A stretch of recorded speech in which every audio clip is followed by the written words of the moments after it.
que le Seigneur vous bénisse. Nous sommes à nouveau disposés à vous fournir notre émission alors qu'on c'était le prophète.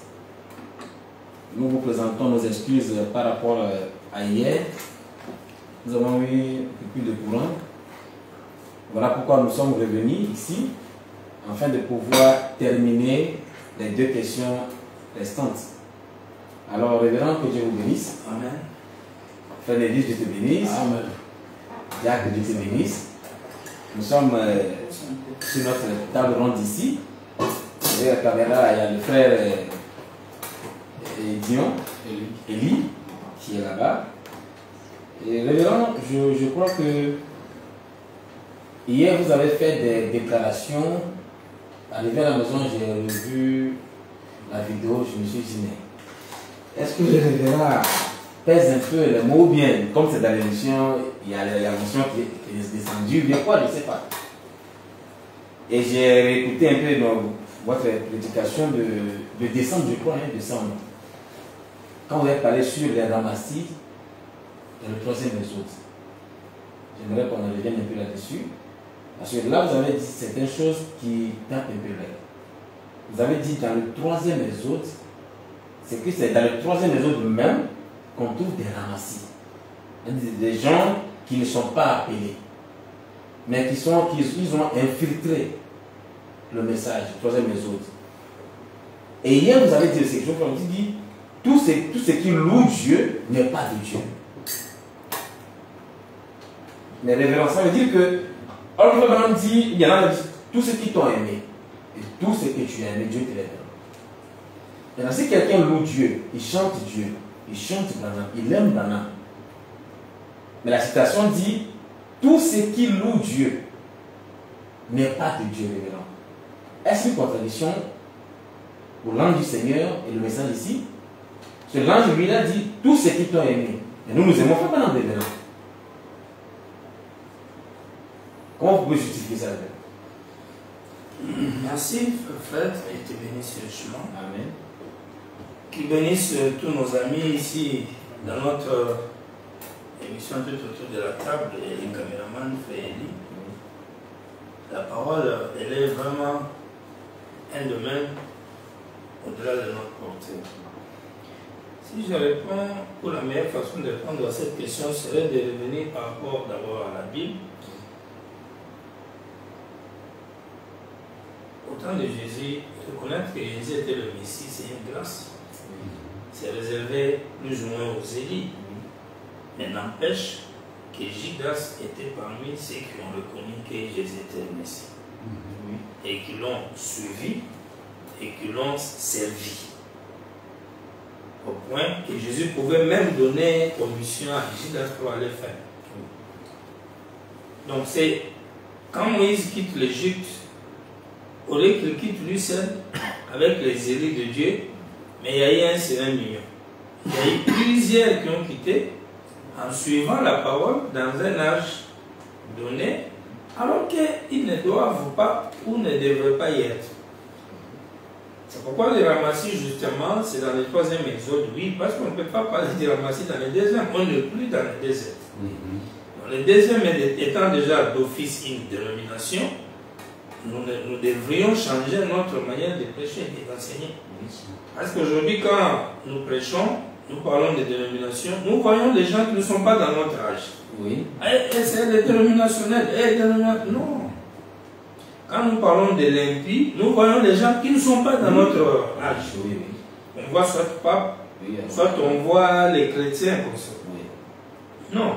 Nous devons savoir que les diables et Dieu jouent dans cette round ici. Chaque fois, c'est pourquoi je relis cette écriture, la flèche de délivrance de la part de Dieu tirée à l'aide d'un arc. Et chez Life Tabernacle, chez Vipor, chez Jacques Moore, le 1er août 56, 61 paragraphe. Maintenant, écoutez, petits enfants. Laissez-moi vous donner juste un petit avertissement. C'est dans cette même église où il avait dit, laisse Dieu, il demandait à Dieu, laisse qu'après mon départ, que ceux qui ont cru en mon message ne s'arrêtent pas pour former une dénomination. Toujours à chez de Paul ici. Et maintenant, écoutez, petits enfants, laissez-moi vous donner juste un petit avertissement. Ici à Cheviport, soyez très prudents dans les jours à venir. Même pas dans les jours présents.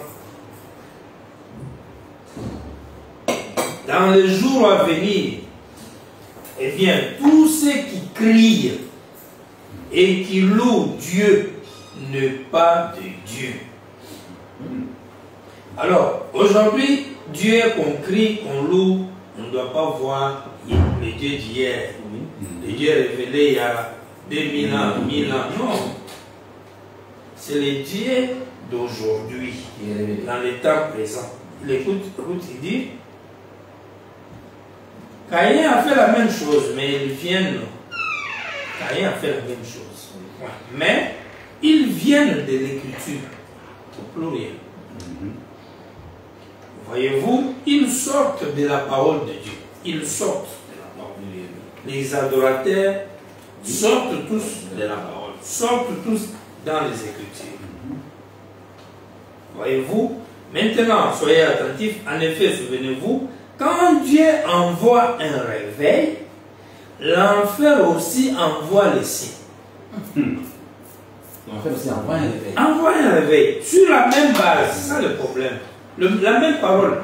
C'est-à-dire, l'ange dit, ceux qui t'ont aimé, ce que tu as aimé, Dieu te le donne. Maintenant, quand l'ange a dit ça, Satan a écouté. Maintenant, Satan c'est l'ennemi de Dieu. Il ne reste pas là, bras croisés, et il vous dit, bon, ok, troisième exode, le parfait, moi je suis dans mes deuxièmes et mes fétiches, non. Il vient vers Dieu maintenant dans le troisième là. Ah, vous devez aimer Branham. Et du coup, il lance son réveil des gens qui vont aimer William Branham, qui vont dire Branham ou rien. Et qui vont commencer même à soit le croire en tant que prophète, les autres le croiront en tant que Dieu. D'ailleurs, le diable fut le premier à dire aux gens que Branham est Dieu. Dans cette génération ici. C'est grave. Alors, si on s'est basé juste sur le fait que non, tous ceux qui t'ont aimé, du coup, on prend ceux qui ont dit à Branham qu'il l'aimait, jusqu'à le dire qu'il est Dieu, le Seigneur, donc ils sont entrés d'office. Alors que ce n'était pas encore ça. Il a fallu que ces gens-là soient délivrés parce que l'esprit même qui était sur eux était démoniaque. Vu que, même si ce qu'il disait était vrai, mais ce n'était pas son temps pour le dire exactement comme le sexe. Un acte juste, mais le diable, pour mettre le pierre dans les roues de Dieu, allez, il vient hors temps et il annonce la chose. Donc, souvenez-vous, quand Dieu envoie un réveil, l'enfer envoie Moïse et Aaron, ainsi de suite. Et il donne la suite. Et il nous fait comprendre que Dieu guérit. Dieu donne la vie, Dieu donne la joie, Dieu donne la consolation. Le diable, c'est là le destructeur. Lui, il donne les maladies, ainsi de suite. Donc, c'était ça, c'est pas nous qui faisons cette déclaration, c'est la parole qui l'est fait. Est-ce que vous pouvez affirmer ici, par un oui ou par un non, que tous ceux qui appellent le nom de Branham, tous ceux qui disent que Branham est Dieu, ce ne sont pas tous qui seront sauvés? Oui ou non? Tous ceux qui citent le nom de William Branham, qui l'adorent comme Dieu, qui se sont fait même baptiser, les autres le prêchent, parmi eux il y a même des démons. Tous ne seront pas sauvés. Mais attendez, s'il vous plaît. Aujourd'hui, c'est difficile pour quelqu'un de voir la lumière. Comment quelqu'un peut arriver à quitter le deuxième exode, à quitter les dénominations, et il vient d'Abraham et Dieu? Et vous lui dites qu'il peut arriver à ce niveau et être perdu. Regardez ce que Frère Branham explique dans une citation que nous devons lire pour que ce soit lui qui nous répond. Exact. La version officielle. Il dit dans le sermon, c'est un peu long, mais on n'a pas de choix parce qu'il doit avoir un peu l'idée générale de ce qu'il est en train de dire ici. Dans le sermon Hébreux chapitre 7, première partie, à partir du paragraphe 163.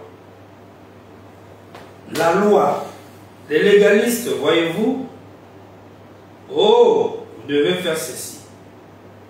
Si vous ne faites pas cette chose, vous n'êtes pas chrétien. Et si vous n'observez pas les sabbats, si vous mangez la viande, si vous faites ces choses, toutes ces idées légalistes, et vous devez aller à l'église. Si vous n'y allez pas, vous en supporterez les conséquences. Vous devez faire une neuvaine. C'est du non-sens, ces histoires.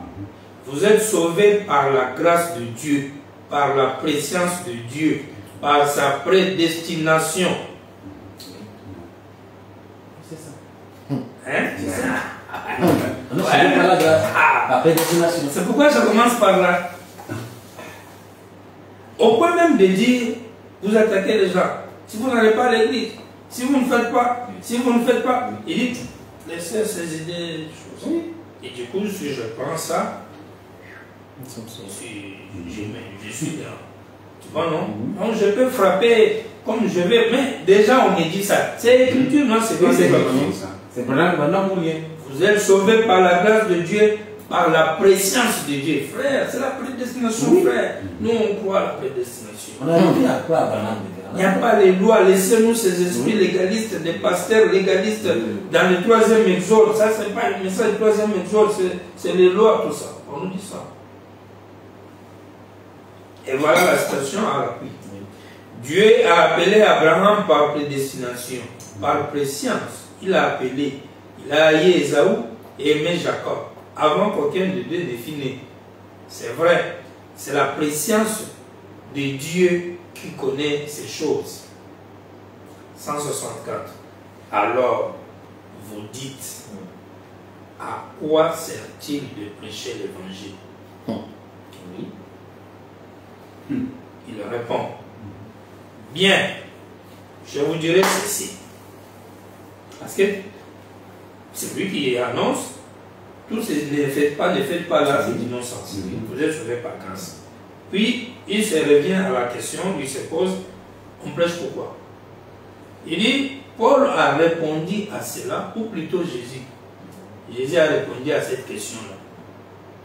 Le royaume des cieux est semblable à un homme qui est allé vers un étang ou un lac. Il a jeté le filet, il a retiré là-dedans, il a attrapé des tortues d'eau douce, des serpents, des lézards, des grenouilles, des araignées, des nécrophages, du poisson. Maintenant, l'homme ne fait que pécher à la scène. Quand un homme va avec l'évangile de William Branham, de Jésus-Christ ou de Moïse, les 3 exhortes, il jette son filet dans l'eau. L'eau veut dire la masse, les humains dans le monde. Maintenant, Jésus dit, quand il lance l'évangile là n'a jamais fait le truc quand il va pour attraper les gens. Quand il va pour attraper les gens, comme les filets dans l'eau, le filet prend tout ce qu'il va rencontrer qui tombe dans son piège. Jamais seulement le poisson. Non. Donc Jésus nous ramène, ou Frère Branham nous ramène dans un exemple pratique de notre vie courante. C'est comme l'évangile. Voici donc la chose. Je prêche l'évangile, je ne fais que jeter le filet, je le retire en disant que tous ceux qui veulent, n'importe qui, qu'ils viennent. En voici quelques-uns qui viennent à l'hôtel. Qui croient le Seigneur William Branham. Après avoir donné peut-être des grands témoignages, il est Dieu, il a créé les écureuils, il a papa. Qui croient, appelle à l'hôtel. On a gagné 10 âmes. On a gagné 20 ans, 10 000 mois de 20 millions. Ouais. Tous ceux qui veulent, n'importe qui viennent, en voici quelques-uns qui viennent à l'hôtel, ils restent tout autour de l'hôtel, ils prient et ils pleurent. Ils pleurent. Ils vont aller se faire baptiser. Ils iront à l'église.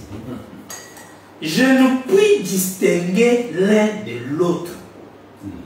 Ça, c'est William Branham. Ce n'est pas mon travail. Je n'ai pas été envoyé pour juger. Mais, il y en a quelques-uns là parmi eux qui sont des grenouilles. Amen. Amen. C'est dosé. Il y en a quelques-uns qui sont des lézards. Il y en a qui sont des serpents. Amen. Le Le même filet de l'évangile. Des gens là à genoux, à l'hôtel en train de pleurer. Branham, je t'ai perdu, je suis sauvé là. Il y a un serpent dedans, à genoux là. Il y a tortue dedans, à genoux là. Il y a les lézard. Il y a ceux qui sont de poissons. Donc dans une vingtaine, dizaine, quinzaine là, peut-être 3 poissons, 10 serpents,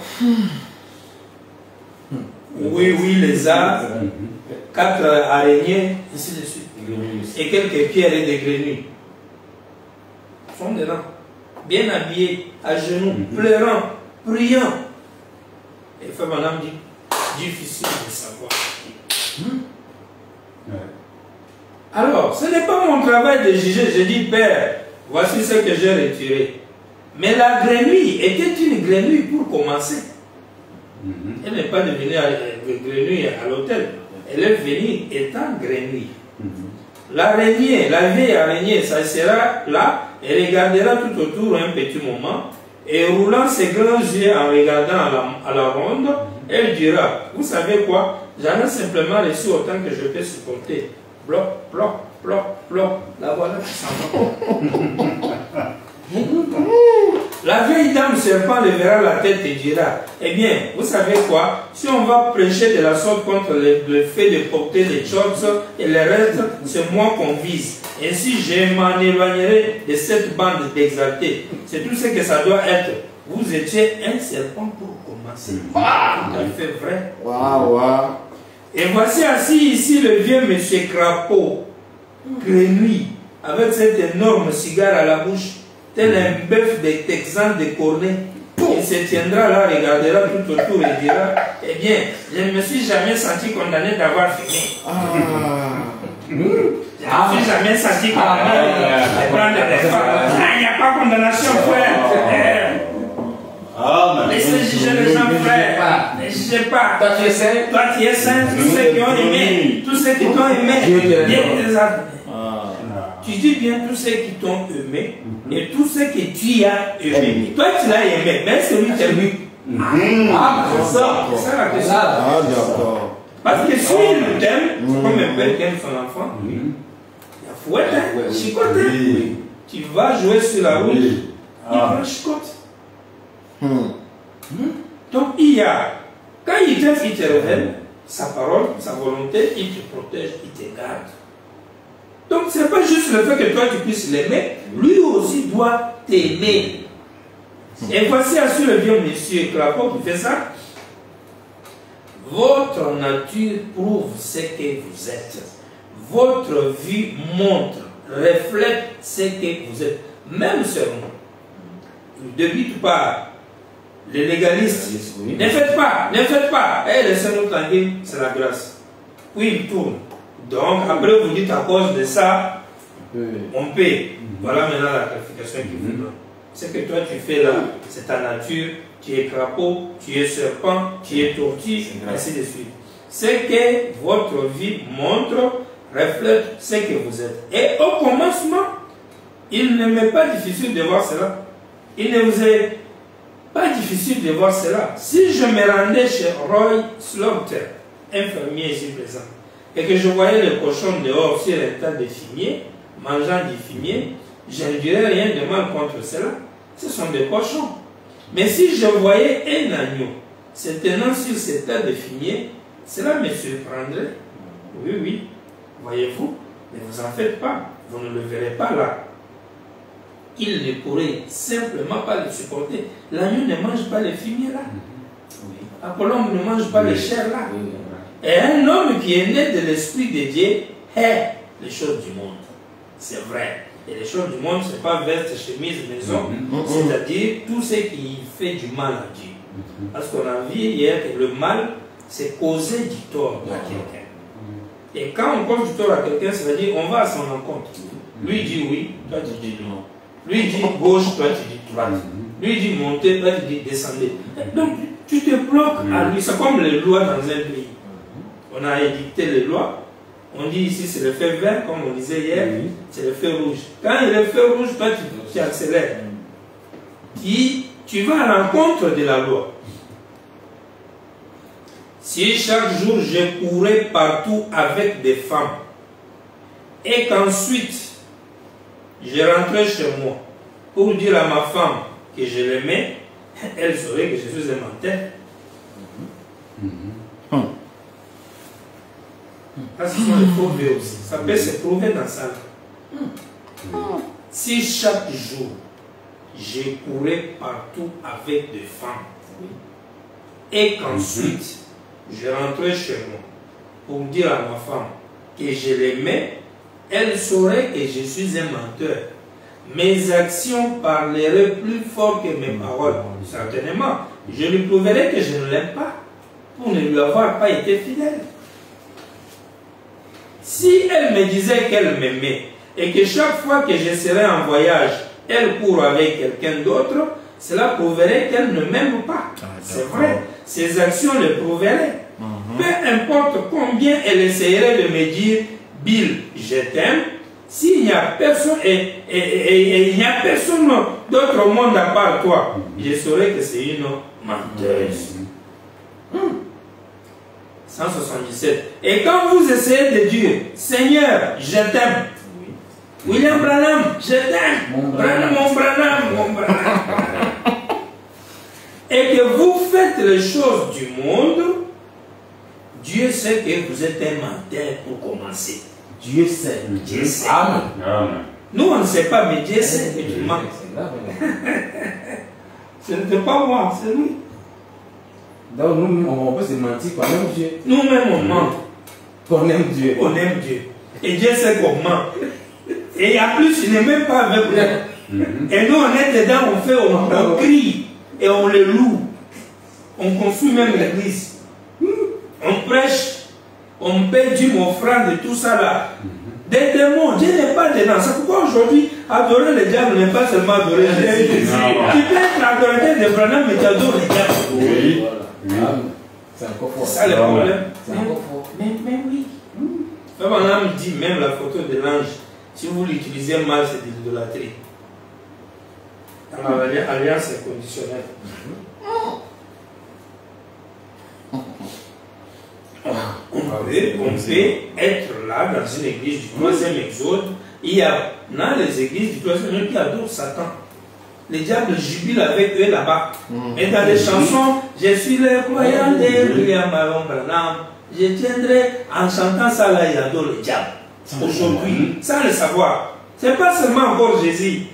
Parce que nous, on a pris souvent le nom de Satan 18-22 avec eux. Il vous dira c'est que Moïse, c'est que Jésus, mais pas aujourd'hui. Mais là, on a sauté. On va encore plus loin. Le diable ne s'arrêtera plus encore à ces messages-là. Aujourd'hui, il est dans cet réveil. Il est venu dans cet réveil. Réveil de l'épouse où on vous montre le 3e poule. Lui aussi vient dire Amen. Et il entre dedans. Il peut porter la photo de William Branham. Et la preuve, les gens ont une photo de William Branham, ils jurent en mentant. Ils mentent devant l'ange du Seigneur. Devant l'ange du Seigneur. Un homme court avec des femmes, il vient, il ment sa femme en jurant au nom de Branham. Les femmes font des trucs et elles jurent au nom de Branham. Au nom de Branham. On ment, on jure. Dieu sait que vous êtes un menteur pour commencer. Alors pourquoi, À quoi sert-il d'accepter une pauvre demi-expérience et autre chose de ce genre, alors que les grands cieux sont pleins de la chose véritable?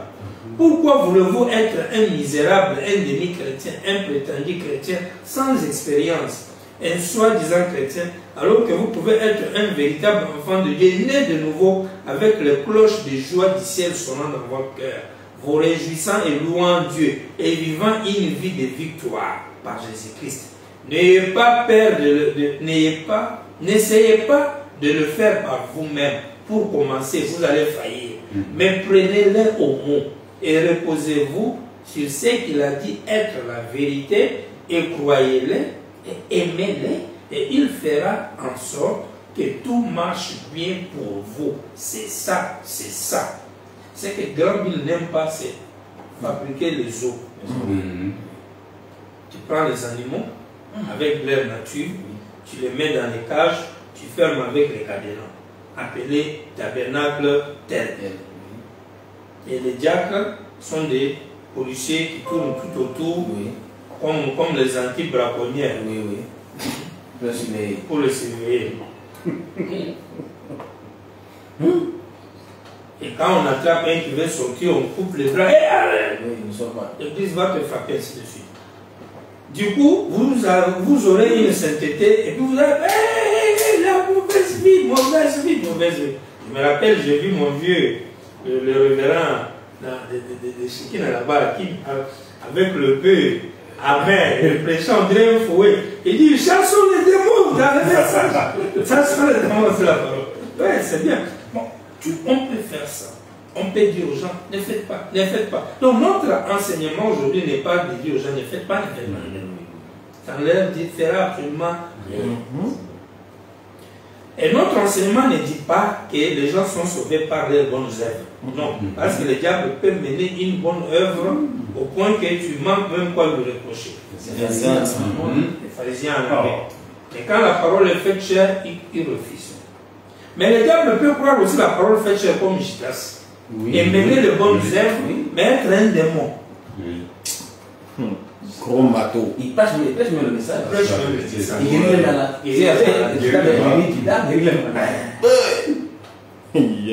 Et il a révélé qu'il est démon le jour où il a échangé la parole contre l'argent. Il a échangé la parole contre l'argent. C'est pourquoi Frère Branham dit la preuve de la sémence de Dieu. C'est que cette sémence ne peut jamais être dirigée par un homme. C'est-à-dire, elle ne suit pas ce qu'un homme a dit.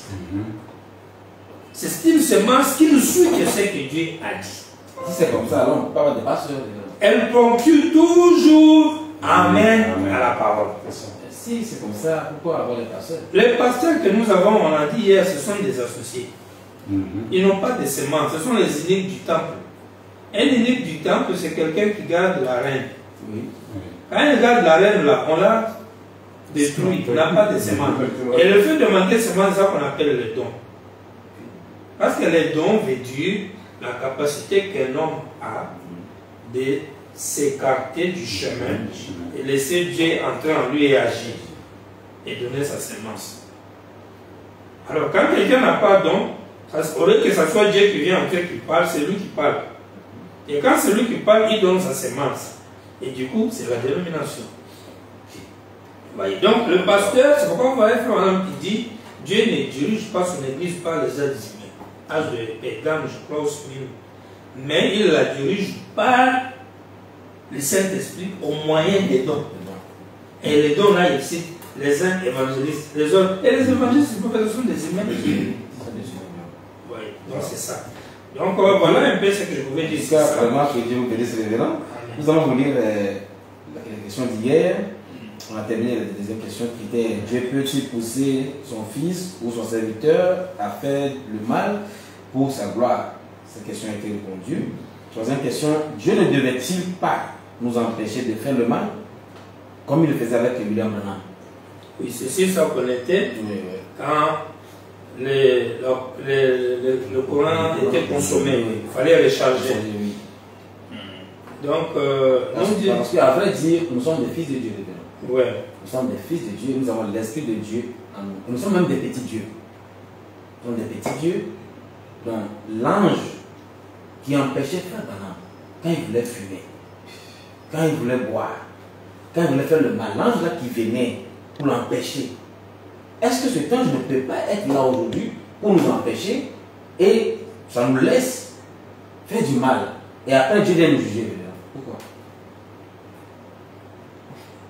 Vraiment. Donc, ça, c'est une bonne préoccupation. Ça se parle, ça se dit. Mais, Frère Branham, quand il répond à ça, regardez ce qu'il dit.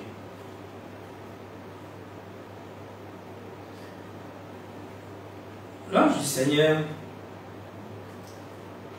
regarde la différence entre nous et William Branham. Je le disais hier que chacun de nous a sa théophanie. Sa théophanie est une partie de Dieu, mais pas Dieu en tout. Frère Branham a comparé toujours ça avec l'eau. Tu prends comme ce café.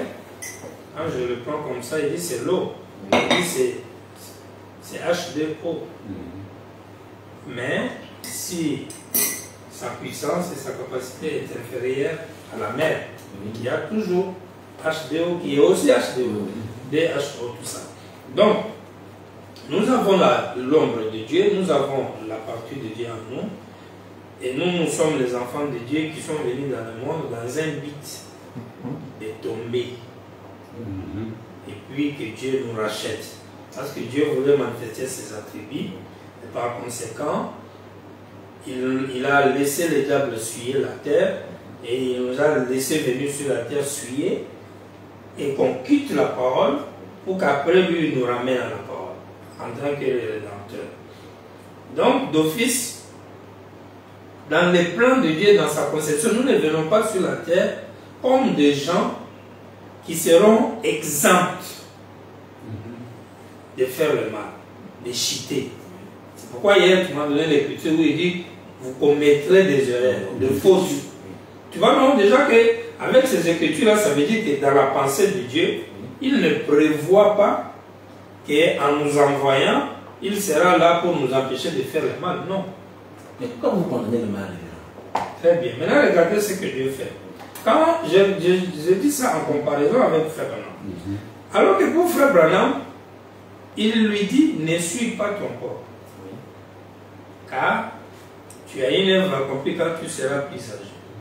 Donc d'office, Frère Branham ne pourra pas et ne peut pas. Chaque fois qu'il sera en mesure de faire mal, Dieu arrêtera cela. Pourquoi? Parce que c'est le trône, c'est son propre trône, c'est son propre corps. C'est-à-dire le grand être divin vient vivre sur la terre comme un humain et du coup, il doit vous montrer. Et c'est tout qui vient pour se révéler. Et imagine-toi, en venant se révéler, l'engrosse les filles des gens, il fait comme ça là qui Dieu. Vous voyez ce que ça fait? Vous voyez ce que ça fait? C'est compliqué là. Donc voilà pourquoi d'office, l'ange va protéger ça là. C'est son corps. C'est la sainteté de 3 fois 5. Donc ça veut dire, s'il ne venait pas, vous voyez, le corps là, le corps peut... Le corps a les moyens de faire. Frère Branham dit, il dit que c'est pas parce que je ne pouvais pas, mais Dieu ne le voulait pas. Amen. Ouais. Pourquoi même que ça allait à sa compte, lui veut, mais lui, non pas besoin. Parce que c'est son corps. C'est son propre corps. Et nous sommes aussi le temple de Dieu. Justement, c'est ça ce que je disais, que dès le départ, en vous concevant, en vous envoyant au monde, vous êtes vous ses enfants, mais on vous appelle les rachetés. Exact. Pourquoi on vous appelle les rachetés? C'est parce que vous êtes obligés à tomber. Vous devriez tomber. Et quand vous tombez, lui vient, il vous relève. Ça, c'est ça, sa pensée. Maintenant, une autre question qui se crée est celle que vous avez évoquée, c'est-à-dire, ok, étant envoyé par Dieu pour tomber, quand on dit pour tomber, cela veut dire n'est pas être exempté. Et pour encore faire, madame dit, vous n'êtes pas à l'abri de faire le mal. C'est le français. Tout être humain qui vit sur la terre n'est pas à l'abri de faire le mal, même quand il est un enfant de Dieu. N'est pas à l'abri. C'est-à-dire, il ne doit pas penser que Dieu l'a mis dans un monde où il est dans une sécurité comme quoi Dieu serait là pour le protéger à ne pas faire des malheurs ou des choses comme ça, comme si le mal ne doit pas lui arriver. Non, non, non, non, non. C'est pas comme ça que Dieu a conçu les choses. Il nous envoie sur la terre, laissant la possibilité à nous, d'abord de choisir le bien ou le mal, et la possibilité de tomber aussi. On peut tomber, tout comme on peut ne pas tomber. Maintenant, révérend, excusez-moi, est-ce que vous pouvez nous donner, décrire un peu comment on peut tomber? Ok. Comment on peut tomber? Disons un peu. Parce que la chair est faite. C'est dosé. Prenez d'abord le serment ici. Ouais. Les gazans, la sauterelle, les gelettes et les asiles. Dimanche le 23 août 59. Paragraphe 60. Dieu fait ce qu'il veut. Nous ne pouvons pas lui dire quoi faire. Paul n'a-t-il pas dit dans l'épître aux Romains chapitre 8 que Dieu avait suscité Pharaon et qu'il avait endurci son cœur, qu'il l'avait aveuglé à dessein, afin que sa volonté s'accomplisse? N'est-ce pas qu'Ésaü et Jacob, qu'Ésaü a été rejeté avant que le jeune homme soit même né? Dieu l'avait haï. Vous voyez, tout s'est fait selon la grande prédestination de Dieu. Il ne dort pas. Il sait avec exactitude. 15. Alliance de Dieu avec Abraham et sa postérité. Jeudi le 23 février 1956. Or, Jésus n'est pas venu au calvaire juste comme par hasard. Eh bien, je vais mourir là-bas. Peut-être que quelqu'un aura pitié de moi et s'agenouillerait pour être sauvé. Non, non, ce n'est pas comme ça que Dieu gère son affaire. Ce n'est pas ainsi que vous gérez la vôtre. Jésus est venu dans un but spécifique. C'était pour racheter ce que Dieu avait connu d'avance qu'il serait racheté. Vous voyez? Or, Dieu ne voulait pas qu'aucun périsse, mais voulait que tous arrivent à la repentance.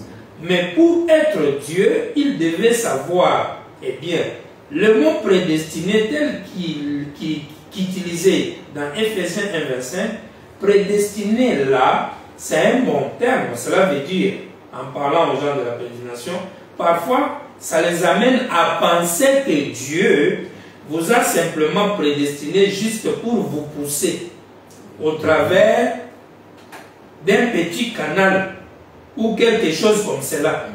Tu pousses, va faire ça. Hein? Dieu pousse les gens. Le bonhomme me répond, ce n'est pas vrai.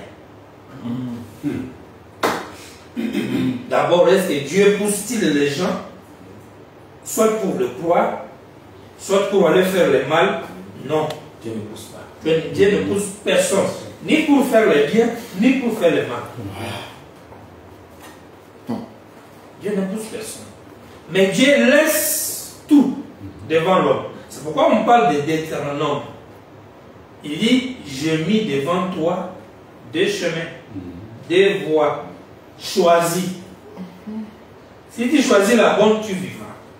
Si tu choisis la fausse, tu mourras. Donc l'homme a l'autorité lui-même de faire ce qu'il veut. De faire ce qu'il veut. Regardez comment il continue. Il dit, en parlant aux gens de la prédestination, parfois ça les amène à penser que, oh, quand on prend les chansons, la chanson de notre bien-aimé frère, comment il s'appelle, Amona. Moi je crois à la prédestination, hein, tout ça. Les gens pensent même quand ils chantent cet cantique-là que Dieu vous a simplement prédestiné juste vous pousser au travers d'un petit canal ou quelque chose comme ça. Il vous pousse ici, vous travaillez. Il vous ramène. Jusqu'à dire, frère, si Dieu sait que je ne vais pas tomber avec cette femme-là, je ne tomberai pas. Oui. Mais s'il me laisse tomber. S'il sait que je vais tomber, je tomberai. D'où Jésus a dit, donne-moi le numéro, je commence à draguer. Si Dieu sait que je tomberai, je tomberai. Si, d'ailleurs, tout est prédestination. Ça vient du diable, c'est pas Dieu qui dit ça là. Dieu n'est pas dedans. Même quand les gens disent, je suis pauvre, c'est Dieu. Je suis riche, c'est pas ça. Dieu n'a envoyé personne pour dire, toi sois pauvre, toi sois riche. Non, c'est l'homme lui-même qui définit sa vie. Il fait ses choix. Il fait ses choix. Ah. Et qui détermine sa destinée. Quand quelqu'un se met déjà dans la tête, oh moi là, nous là, c'est ça là, que Dieu a envoyé sur la terre pour accompagner les autres. Moi déjà là, si c'est la destinée, veut dire, mon mourir, pauvre, qu'est-ce que je ferai pour devenir riche? Parce que l'Église là, Frère Branham dit, il n'y a rien que vous pouvez faire pour changer quoi que ce soit. Oui. Il y a des gens prédestinés à être perdus, il y a des gens prédestinés à être sauvés. Ceux qui sont sauvés laisseront quoi qu'il en coûte. Et du coup, je peux prendre même 1 million de femmes. Ça fait quoi? Si j'ai été prédestiné à la vie, je serai sauvé. Quand quelqu'un raisonne comme ça, le diable l'a totalement séduit. Il a tellement mal saisi Branham qu'il n'a rien compris. Regarde pourquoi. Il dit, à penser que Dieu vous a simplement prédestiné juste pour vous pousser au travers d'un petit canal ou quelque chose comme cela, ce n'est pas vrai. La prédestination regarde en arrière à la préscience. Et la préscience regarde vers la destinée. Par conséquent, Dieu, étant Dieu avant la fondation du monde, savait qui serait sauvé et qui ne le serait pas. Romains 8. Romains 8 pouvait dire qu'il haïssait Ésaü et qu'il aimait Jacob avant que les deux enfants ne fussent nés. Car par la préscience, il savait quel genre de petit escroc Ésaü serait et comment il sauverait Jacob. Ainsi donc, par la préscience, Dieu connaît ces choses. Ce bonhomme va encore loin, toujours dans la même optique.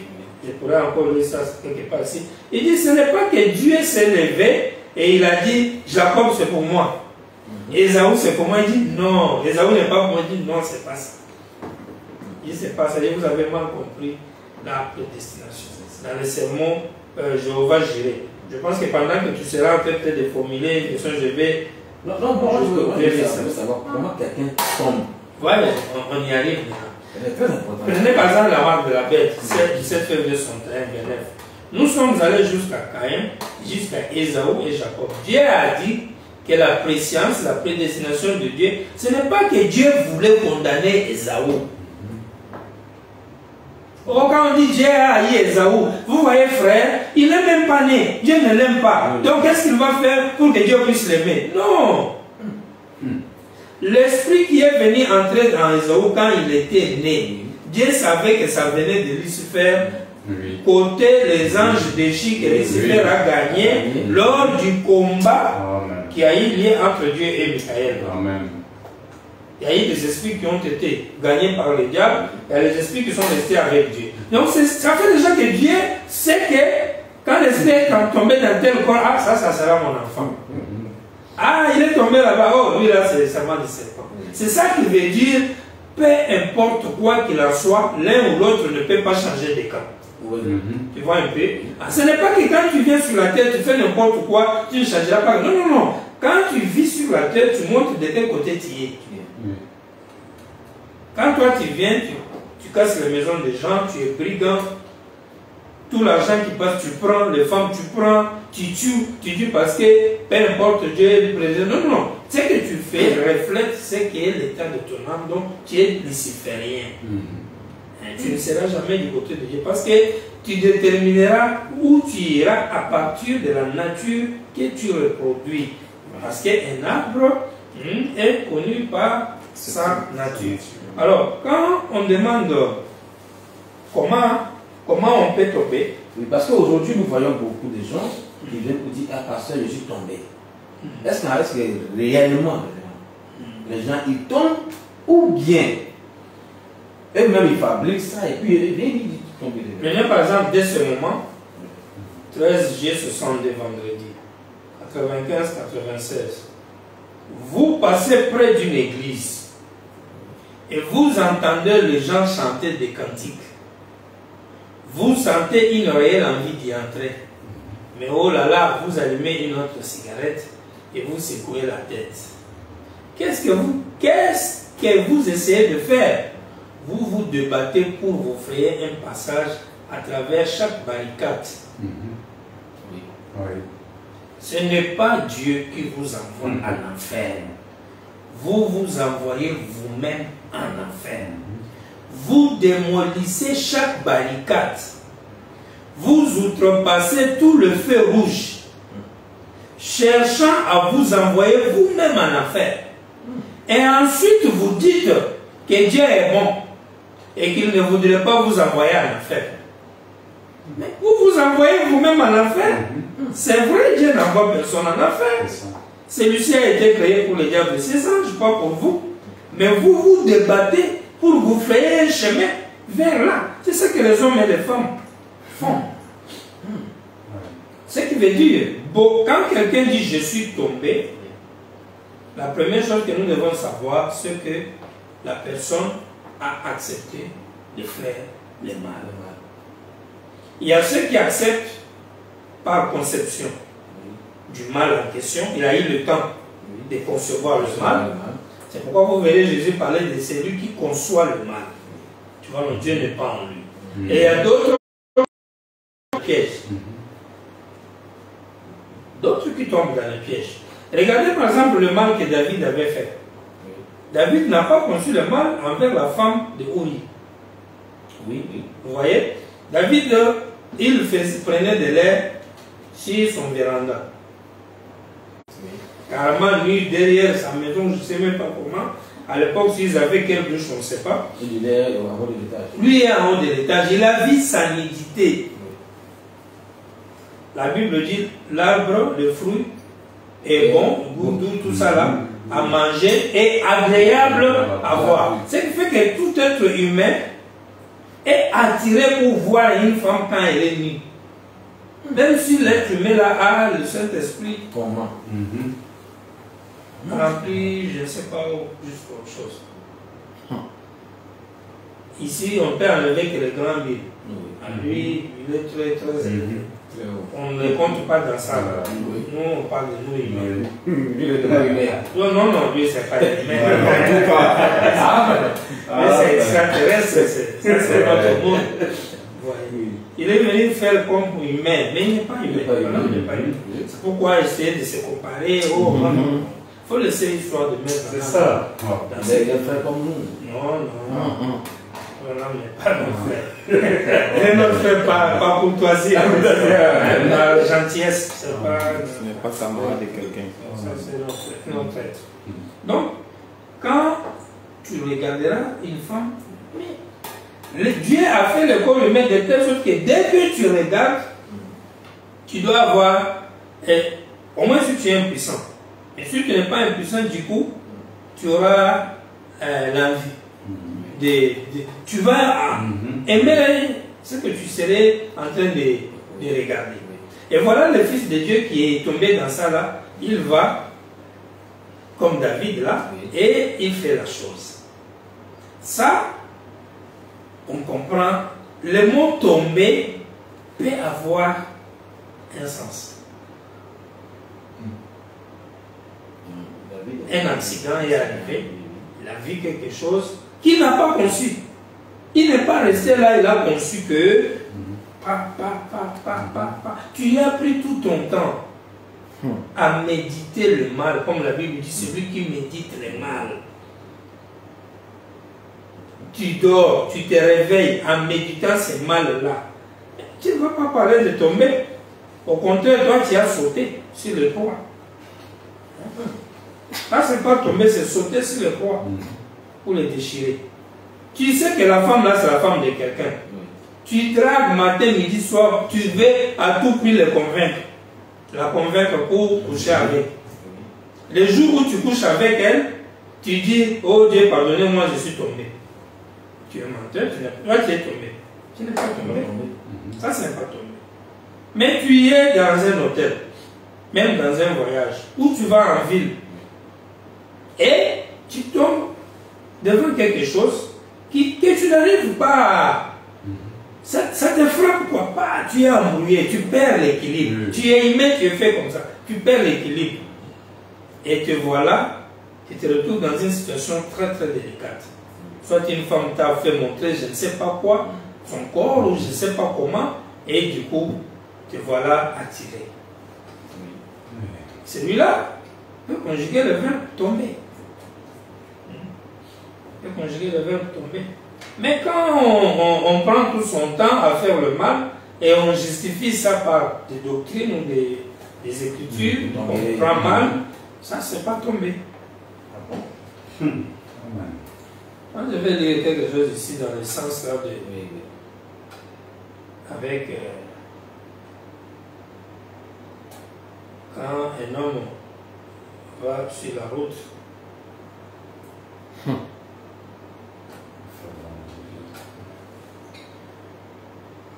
Donc, draguer une fille sur la route, l'amener à l'hôtel, coucher avec elle n'est pas tomber révérend. parce que tu sais tomber, si on veut définir, si on demande la science, qu'est-ce que signifie le mot tomber. Vous voyez, c'est... Vous verrez que sans avoir lu, il va nous dire quelque chose qui va... Tu peux voir pour nous, cherchez pour nous la définition du mot tomber pendant que je cherche. On a dit dans et tu ne le sais pas. On connaît déjà la date, 15 août 65, paragraphe 45.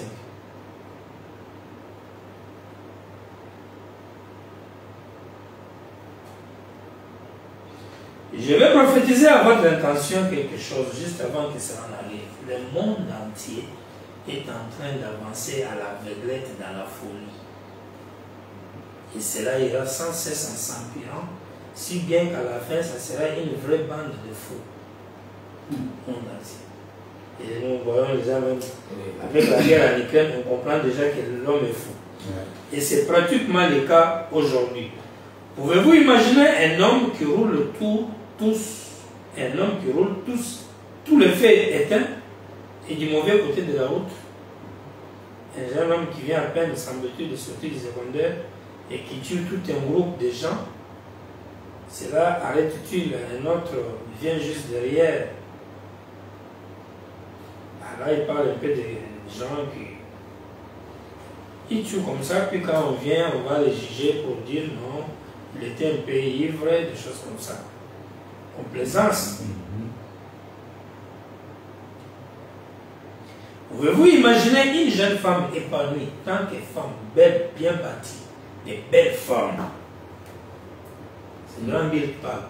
Pouvez-vous imaginer une jeune femme épanouie en tant que femme, belle, bien bâtie,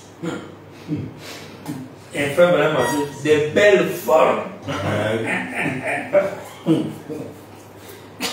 décrit sa créature. Il ajoute un beau profil, Bien défini. un beau visage, C'est Salomon, hein? une beauté. Et le fait même qu'elle est jolie montre qu'on est au temps de la fin. Vous voyez, elle a tout misé sur les apparences du monde, des choses du monde, au lieu de la beauté, de la sainteté, de la douceur de l'âme. Et il dit, j'ai vu les femmes dont l'extérieur n'avait rien d'attirant, mais parlez-leur une fois, parlez avec elles quelques minutes, vous verrez que ce sont des femmes authentiques, etc. Il continue. Je saute un peu pour gagner plus d'espace.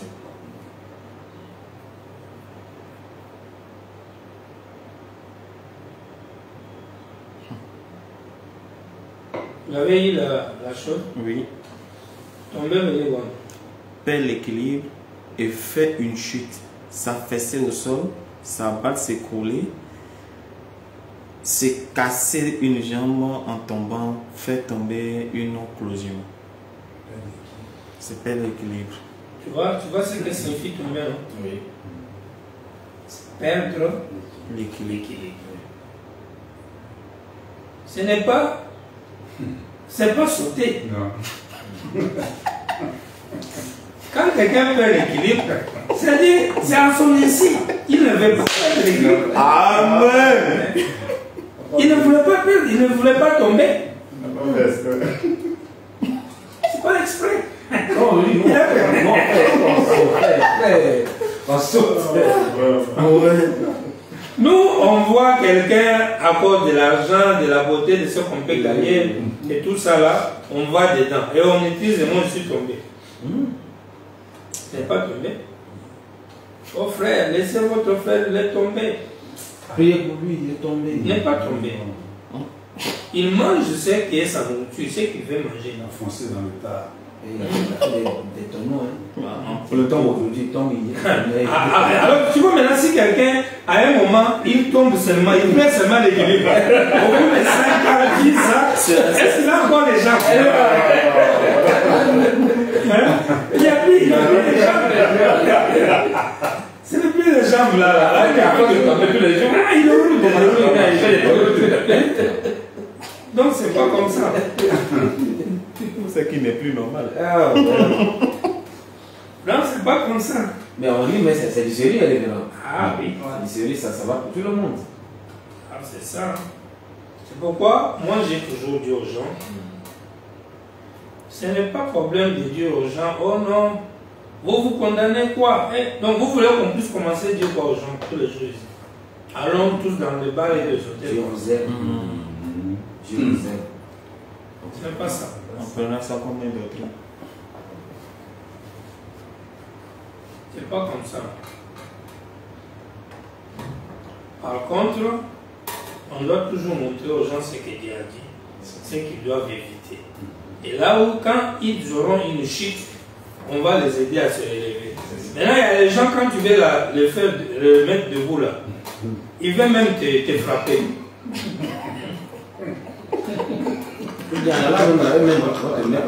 Donc, oui, s'il ne te tue pas dans le jour là, il veut même te tuer parce que tu veux l'aider à se tenir debout. Et tu fais comment? Il faut partir, il faut le laisser. C'est comme quand on racontait les anciens adages du renard avec les lions. Le renard est dans un trou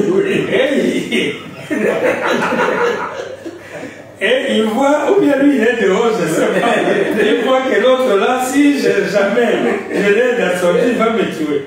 Le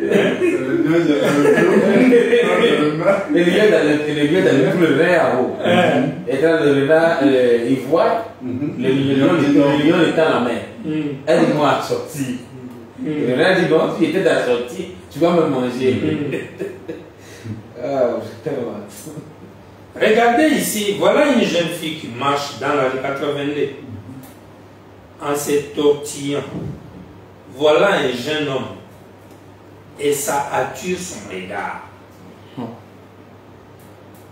C'est un membre d'église. C'est là. C'est un membre d'église. Il est pentecôtiste. Il est ce qu'il est. Ah, il parle de Pentecôte, c'est son temps. Hein? Oui. Aujourd'hui, il est dans une église ici, quelque part, Ce message ici. C'est ce qu'il est. Mais bien vite, vous constatez qu'il n'a pas de poteau d'attache là à l'intérieur. L'homme là. Qu'est-ce qu'il va faire? Écoutez l'exemple. Elle lui dira, salut. L'homme, donc, dans l'âme est vide. Il est sur la route. Il voit une jolie femme qui se tortue. Et du coup, quand l'homme la voit, la femme, sa réaction, être attiré d'abord par la femme, puis après, salut. Il a les cheveux bouclés, pour ainsi dire. C'est un beau jeune homme, les épaules bien droites. Peut-être qu'il a essayé de mener une vie droite. Elle s'avance vers lui, la fille aussi. Il peut même être un prédicateur. Regarde. Un ministre. Un pasteur. Un pasteur. tenter. C'est pourquoi on a dit qu'il n'y a pas d'eau. On n'est pas exemple à l'abri. Mais écoutez, et bien vite, qu'est-ce que c'est ça? Ici, la chair, c'est le désir charnel. Oui. Il doit réagir comme ça. Voilà pourquoi on dit qu'on n'est pas à l'abri. La preuve, tu es affamé, tu sors dehors, tu vois une nourriture des gens, tu sentiras que ton corps veut manger. Lui ne sait pas que ce n'est pas pour toi. Oui.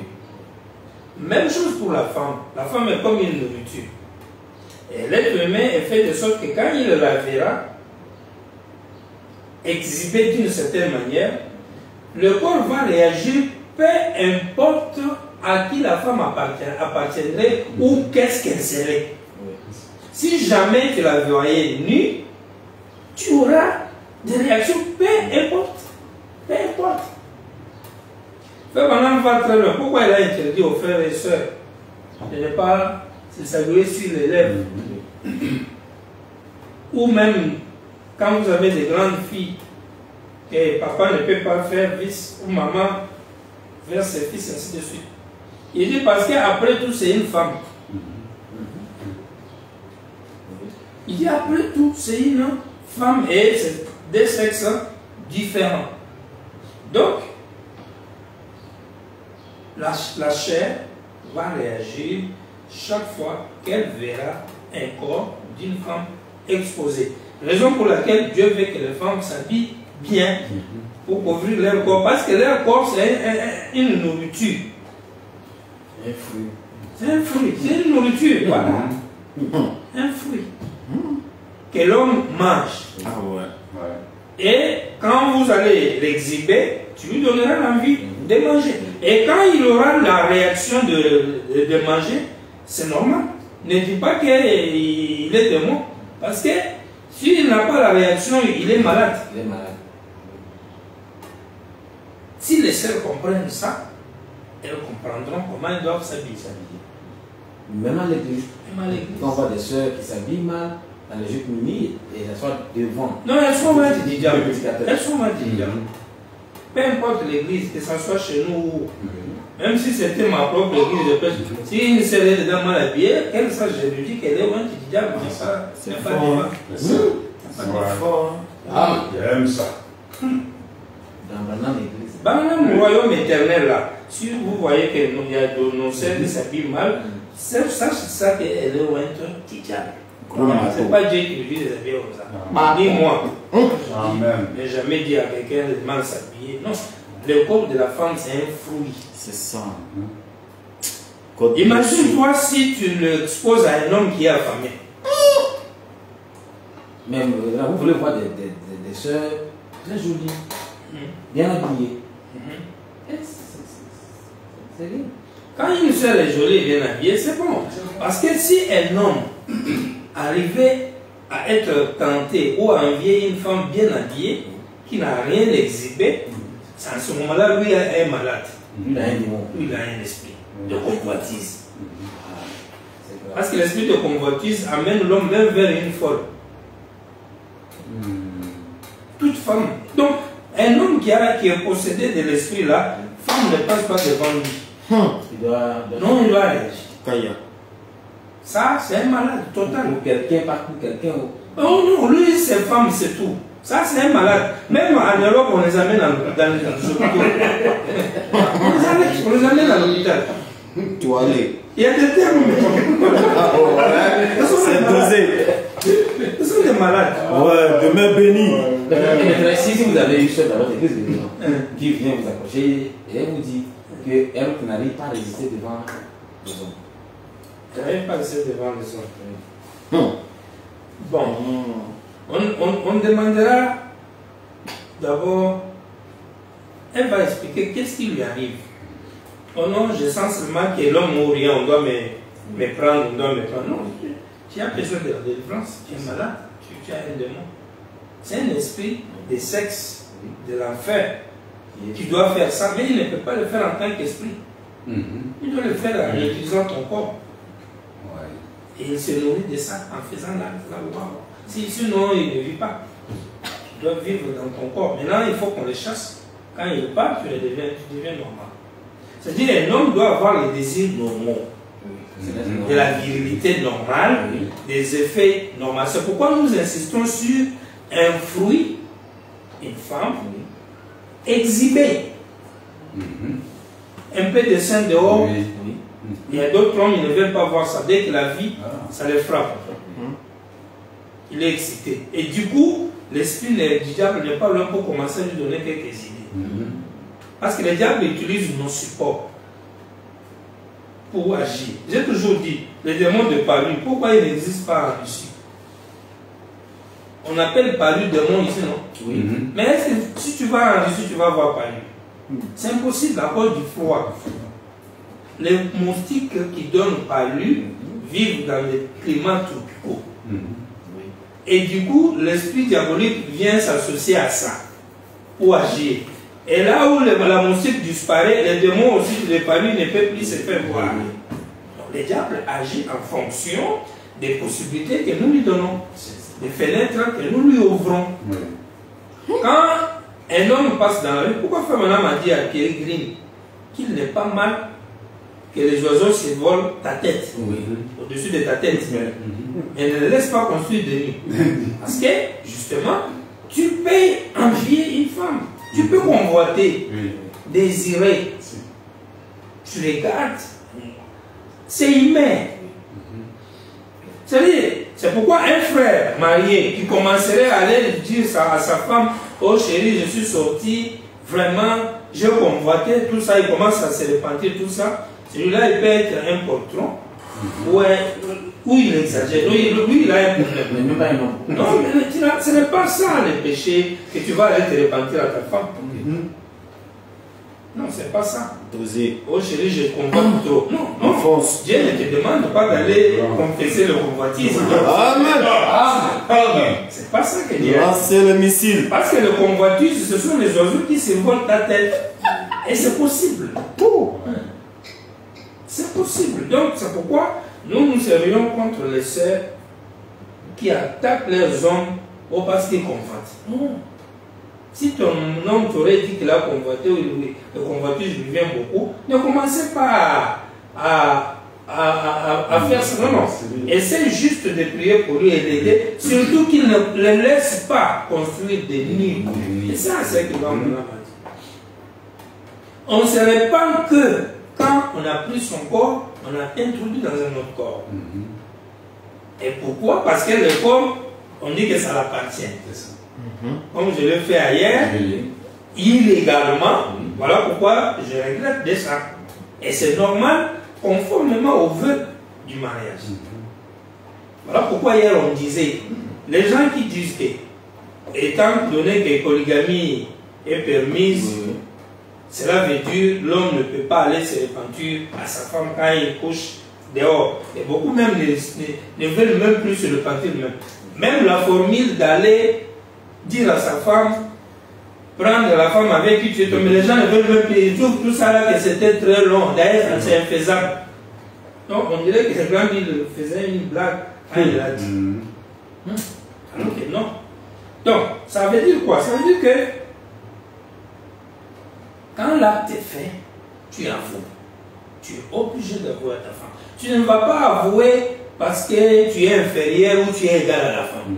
Le fait d'être supérieur à la femme ne signifie pas que tu ne peux pas être fidèle aux promesses que tu lui as faites. Non.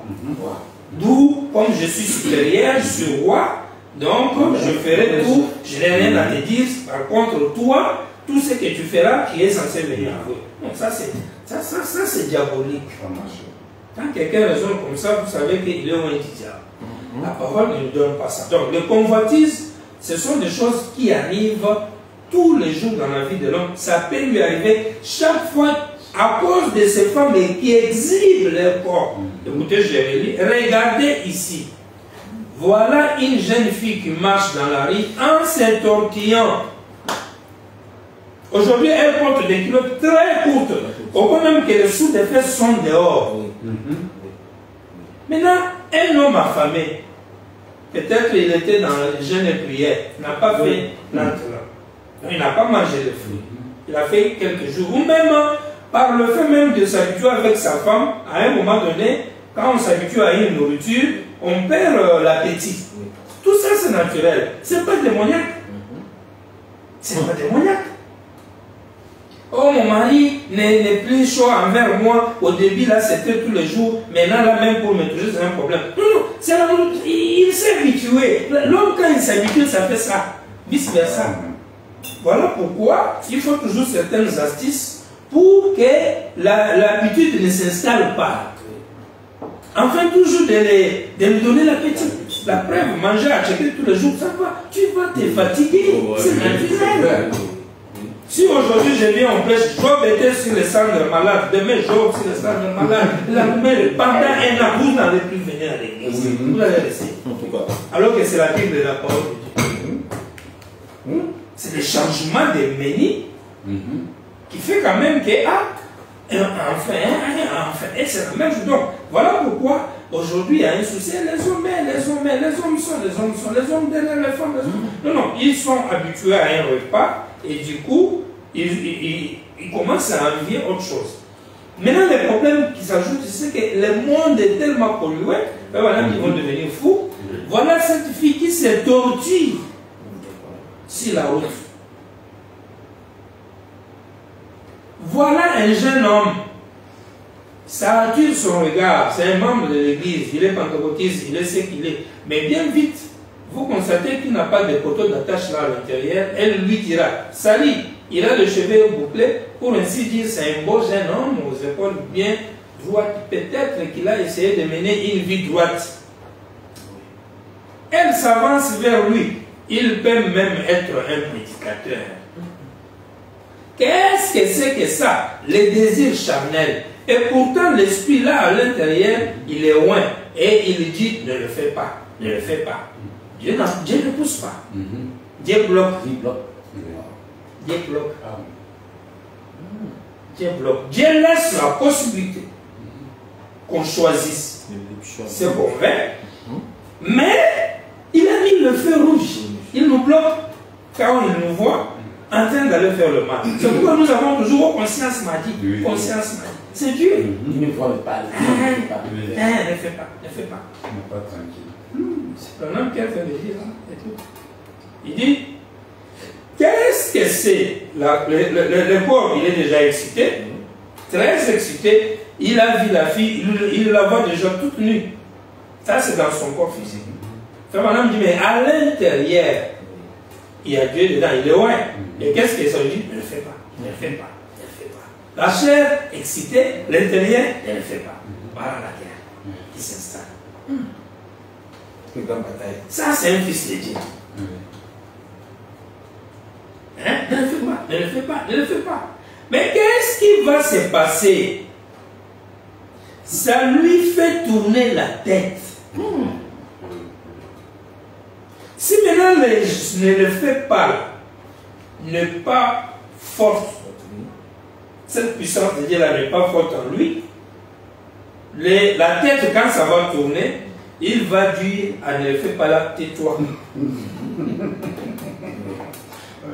Oh, je suis désolé, toi là, il faut m'attendre après. Après tourner, humain.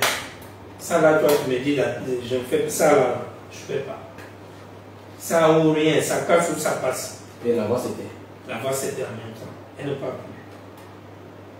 plus. Et voilà la chair et l'esprit, ça se mélange. Les paroles commencent à sortir. On peut même quand la femme lui dit, mais tu es marié, non. Laisse ça là, laisse ça. C'est pour les enfants. Elle est là-bas, c'est pour les enfants. D'ailleurs même, c'est une erreur. Hein? C'était une erreur quand je l'ai eu là. C'est pas ça même que j'avais choisi. C'est mon pasteur. Il m'a poussé. Pourquoi tout ça? La tête a tourné. Les seins qu'on l'a mis dehors là, les formes, la peau jolie, tout ça, ça l'a tourné. Fini. Le fruit, c'est fini. Il est pris. Il est devenu plus qu'un bébé. Si vous ne le suivez pas bien, même un véhicule peut le ramasser. Il ne verra plus rien. Et à cet état-là, il va même oublier qu'un frère peut le voir. c'est parti comme ça. Vraiment goûté. Donc maintenant, il s'est fait tourner la tête, il est pris. Et le voilà parti. Oh, il y a encore. Il ajoute. Ensuite, il cherche à prendre rendez-vous avec elle. Père Madame ajoute, il est coupable d'avoir commis l'adultère. Il la touche au nom. Parce que là, ce n'est pas juste convoitise. Tu as convoité, tu as salué, tu t'es rapproché, tu as pris rendez-vous. Ah, tu as convoité. Mais un fils de Dieu né de nouveau, Frère Branham crie Amen. Amen. Vous ne pouvez pas y arriver tout seul. Il ajoute, c'est absolument impossible. C'est fort, hein? Pour un homme digne de son nom de passer devant une fille comme celle-là sans qu'il se passe quelque chose, il est impossible. D'abord, Frère Branham me reconnaît tout ce que je venais de dire. Et si tu es un homme digne de ton nom devant une fille pareille, tu passes sans rien, parce que je suis pasteur, tu es un peu malade. Mais, quand il y a quelque chose à l'intérieur, ce petit quelque chose-là qui est né de nouveau, cet homme peut avoir prié, parler en langue, sauter, danser et tout le reste, loin de l'esprit, accomplir le signe, tout ça là. Jésus a dit que beaucoup viendront à moi, tout ça là, ainsi de suite. Mais à l'intérieur de cet homme, si ce petit poteau d'attache était là, cette semence de Dieu qui a été prédestinée avant la fondation du monde, peu importe ce qui arrive, elle le retient. Amen. Et il ajoute, elle demeure là. C'est pour ça que cette femme-là porte des culottes, elle est considérée comme une prostituée, exactement pareille à celle qui commet l'acte. La femme qui porte culotte et celle qui commet l'acte sont pareilles. Donc tu vois que le Fils de Dieu ne fait pas là, ne va pas, c'est rien. Mais maintenant, merci la personne est un bébé spirituel. Un bébé. Parce que quand on lance la parole, c'est la sémence. La personne vient de croire. Et comme il y a une semence, la semence doit croître. Et ça prend du temps pour croître. Est-ce que cette personne-là aussi, s'il le fait, oui, un bébé spirituel, oui. D'abord Dieu ne le condamne quand il tombe. Parce que là, il y a trois parties dans la rédemption, justification, sanctification et tout ça. Alors, le bébé spirituel serait par exemple dans l'étape de justification. Donc, on aura des bébés spirituels prédicateurs. Mais oui, surtout aujourd'hui où aucune règle n'est. Il y en a. Quelqu'un qui a beau justifié, qui n'a jamais été sanctifié. C'est-à-dire la parole n'a jamais déraciné les désirs mondains en lui. Il a en voie. Il devait être en voie justement. Mais là, s'il commence à pécher, là, il se rend un mauvais service. Parce que si le diable s'incarne en lui, il va faire chevauchement, cheval noir ou rouge jusqu'à pas à l'enfer. Parce qu'un jour, on parlera de cette sauce dans la vie des humains. On va laisser cette sauce avec Dieu. Maintenant, on vient dans un humain. On voit quand un homme est sur le cheval blanc dans sa vie, quand il est sur le cheval rouge, quand il est sur le cheval noir, et quand il est sur le cheval pâle, dans la vie d'un individu. Parce que ça, c'était Dieu qui nous dévoilait sa vie et la vie du diable. Maintenant, nous deviendrons maintenant à la vie des anges de Dieu et des anges du diable, parce que nous, on est des anges de Dieu.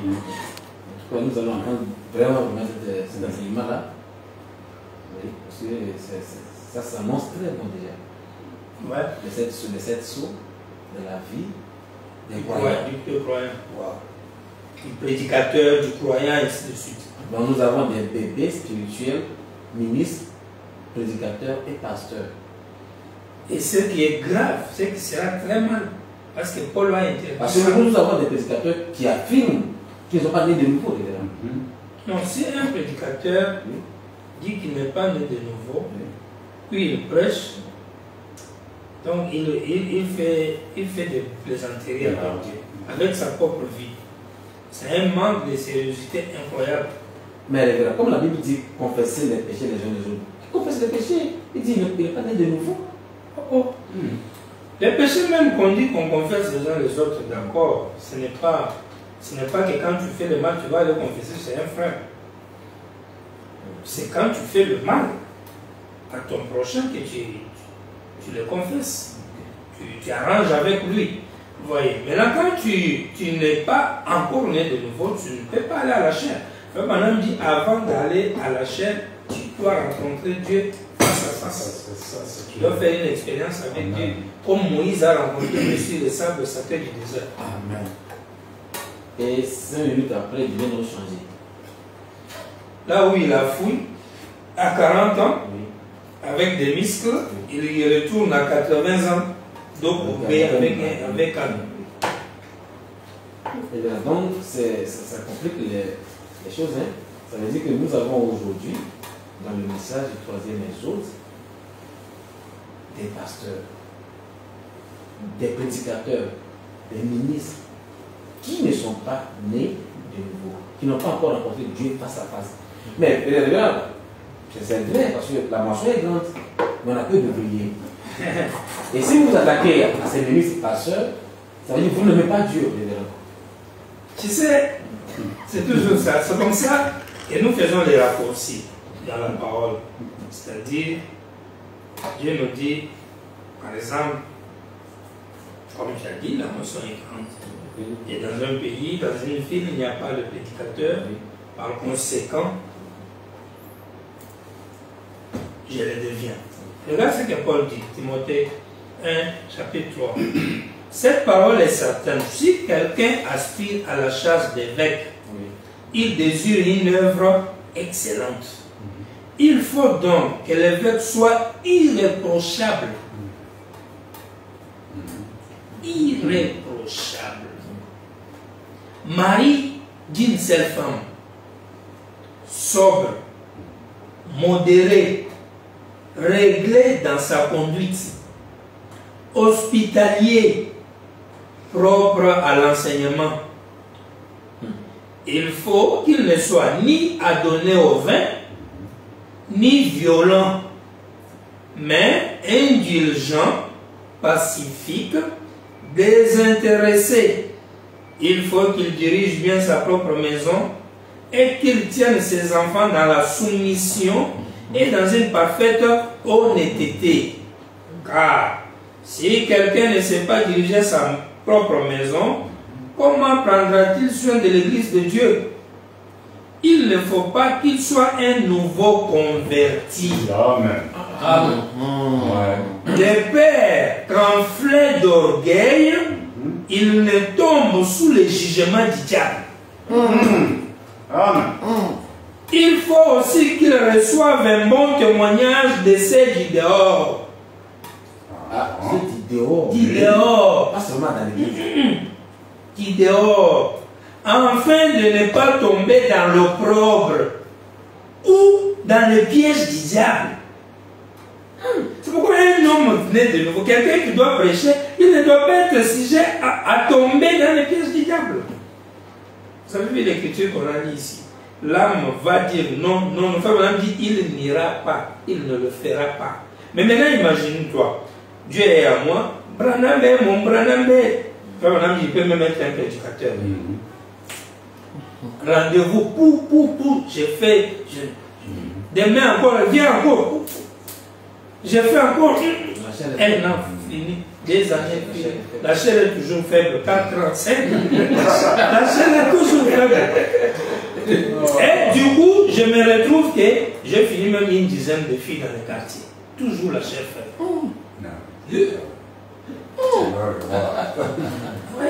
Et dans tout ça, non, mon Branham, je suis déjà sauvé.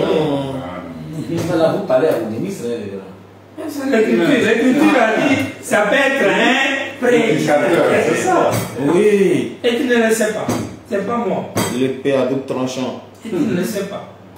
Moi, je me mets ici comme prédicateur. Quand je sors sur la route, si je vois une fille jolie, Je ne veux pas dire qu'elle est laide. Hein. Au nom de le Saint-Esprit, il n'est pas joli. Oh, je veux fermer les yeux. Non, non, non, non. Oh. Bien regardé. Bien regardé, ouais. Elle est chaude. Quand même, sœur Rose, tu sais, quand je suis avec elle, elle dit, ah, mais toi, quand on va là, tu regardes bien les filles, tu fixes bien, elle s'énerve. Je lui dis, mais tu fais quoi? Je ferme les yeux ou bien? On dit, c'est agréable à la vie. C'est-à-dire, la créature, même femme, mais fait que les sexes opposés, pas les sexes que le monde a fait aujourd'hui, les sexes opposés seraient attirés à regarder. Ce qui est joli, c'est normal, c'est naturel. Maintenant, le problème c'est quoi? Si je regarde, je préfère me retrouver dans la position de cet homme-là. C'est-à-dire, quand la chair me dira, oui, Dieu va te pardonner, Seigneur, viens, fais, allez-y, c'est joli, allez-y, tente, pas. Je préfère être dans la position où l'âme dira, non, jusqu'à il m'arrête. Et je me retrouve, et aide-moi Seigneur, j'ai risqué. Voilà, je préfère être dans cet état-là. Je ne préfère pas être dans l'état où je prendrai rendez-vous et j'irai même dans les rendez-vous. Parce que les autres fils de Dieu prennent même les rendez-vous et les numéros. Mais dès qu'il arrive à la maison, il supprime les numéros là en même temps. Il ne va jamais dans ces rendez-vous-là. Et s'il va, il ne le fait pas. S'il va, il ne le fait pas. C'est encore une victoire pour lui de plus. C'est une victoire de plus. Dans la tête, il a déjà fait. Mais physiquement, il ne l'a pas fait. S'il va et puis il enlève et puis avant, il ne le fait pas. Il ne l'a pas fait. Parce que physiquement, il ne l'a pas fait. Mais si c'est comme ça, on peut déshabiller les filles. On peut les dire, comme on veut. Déshabiller. Oui, on prend les rendez-vous. Si on n'a pas fait, on prend un rendez-vous, on va à l'hôtel. On voit, on sait qu'on n'a pas fait. Bon, maintenant, tu sais, pour que tu puisses rendre ça possible, c'est l'âme qui doit te faire rendre ça possible. C'est ça. Oui. C'est l'âme. Parce que c'est l'âme qui t'empêche de ne pas faire.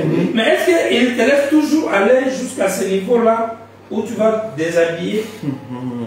Ce n'est pas trop sûr que tu te diras, bon, moi, je commencerai à faire. Parce que dès que tu commences à dire, parce que les cas nous parlons de tentation. Nous ne parlons pas de mes mains, je me mets dans la tête, les filles, même, je vais seulement commencer à connaître l'hérédité. Il y a des frères qui sont dans ça, ils n'attendent pas d'aller dans les hôtels, ils sont sur Internet. Sista, shalom, Dieu te bénisse, papa Branham, bon Seigneur, grand Branham, grand Bill, ah, tu es jolie, ma soeur, papa, voilà pas, photo, tout. Ça commence tous les jours ici. Et la vie n'a pas fait. Dieu ne le condamne pas. Les autres, ils peuvent même faire les rapports par image, avec des soeurs ou bien je sais pas. Mais il n'a pas fait ça quoi l'accord? Dieu. C'est une suite dans l'esprit. Et Dieu ne le condamne pas. Non, Dieu condamne le convoitisme, non? N'est-ce pas, il a dit ici que la personne là est adultère, toi-même qui n'as pas fait la. C'est déjà condamné. Jésus avait dit non. Si vous avez l'envie, ça me fait, vous êtes déjà condamné. Alors quand on dit ne construisez pas les nus, c'est justement ça. Parce que quand tu commenceras à non seulement envier, mais à échanger les paroles d'amour avec une femme, même quand il est loin, là tu n'es plus dans convoitise. Là tu es dans un acte de suivre, mais sur le plan spirituel, potentiellement. Sur le plan mental, c'est là où tu es suivi.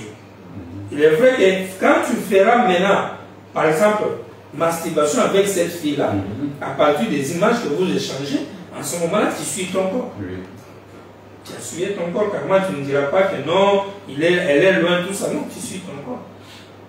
Vous voyez, donc un enfant de Dieu ne se mettrait pas dans une position selon laquelle, ok, voilà, je peux aller, je m'arrêterai dans la chambre. Non, un jour, tu ne sortiras pas. Parce que tu peux exciter la fille.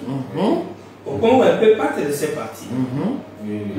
Et un jour, toi-même, tu seras tellement pris par la vie que tu vas dire non, je vais voir ça. Non, tu vas voir un corps que tu ne pourras jamais résister à sortir partir. Donc, c'est déjà se mettre dans une position délicate. Et de se dire non, j'irai juste là, je verrai juste le corps, puis je partirai. C'est difficile. C'est difficile. Vous voyez? Car si quelqu'un ne sait pas diriger sa propre maison, il ne faut pas qu'il soit un nouveau converti de peur qu'enflé d'orgueil il ne tombe sous le jugement du diable. Il faut aussi qu'il reçoive un bon témoignage de ceux du dehors, afin de ne pas tomber dans l'opprobre et dans le piège du diable. Que personne ne méprise ta jeunesse, mais sois un modèle pour les fidèles. En parole, en conduite, en charité, en foi, en pureté. Bien listé. Mais les pasteurs aujourd'hui sont comme des sorciers, des aînés des Ça, c'est la Bible. Non, c'est pas possible. Ça, c'est la Bible. La Bible, c'est Branham. Branham est composé de 3 parties pour faire perfection. Ombre de l'Ancien Testament, Nouveau Testament, ombre plus marquée, et la réalité du Troisième Testament. C'est Branham. Et la parole de Dieu reste éternelle. Rien ne change. Toutes les lois là sont toujours la parole jusqu'aujourd'hui. Où est-ce qu'aujourd'hui Dieu a dit maintenant va tuer quelqu'un? Mais donc quand on ne tue pas quelqu'un là, on respecte la loi de Moïse, du commandement, et tu veux point. On est toujours dans ça. Applique-toi à la lecture, à l'exhortation, à l'enseignement. Ça c'est Timothée. Et Timothée est l'équipe de Ben. Hein? Oui. Ben Briand. Oui. Ben Briand a eu le ministère venant de sa femme. Timothée en a eu venant de sa grand-mère. C'est titre de Ben dans la Bible. Ne néglige pas le don qui est en toi et qui t'a été donné par prophétie avec l'imposition de main de l'Assemblée des anciens. Occupe-toi de ces choses. Donne-toi tout entier à elles. Afin que tes progrès soient évidents pour tous. Donc, un ministre, c'est un Nazaréen. On l'appelle celui qui manipule les faits. Il doit dire la vérité dans la bouche. Il est doux, il est gentil, il est honnête. Il est paisible. Il n'est pas politicien. Il n'est pas là pour le coup bas. Il n'est pas là pour orchestrer des problèmes à gauche, à droite, ni dans les foyers des gens, ni dans les églises des gens. Nous, on a vu des ministres causant même des divorces dans les foyers des gens. Et ils sont là. Veille sur toi-même et sur ton enseignement. Il faut veiller même sur ce que tu prêches. Persévère dans ces choses, car en agissant ainsi, tu te sauveras toi-même et tu sauveras ceux qui t'écoutent.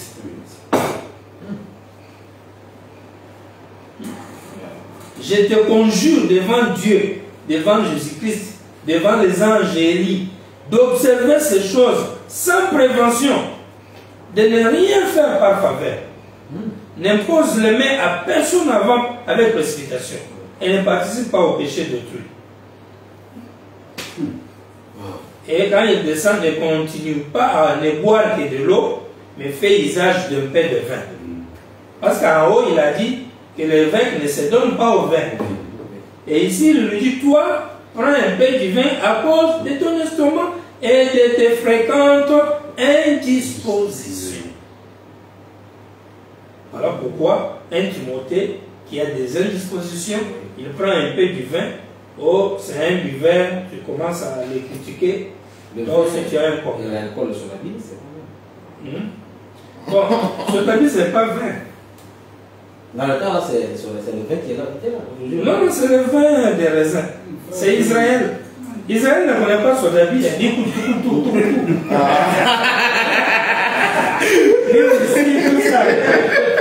Ouais. Israël connaît le vin, le raisin.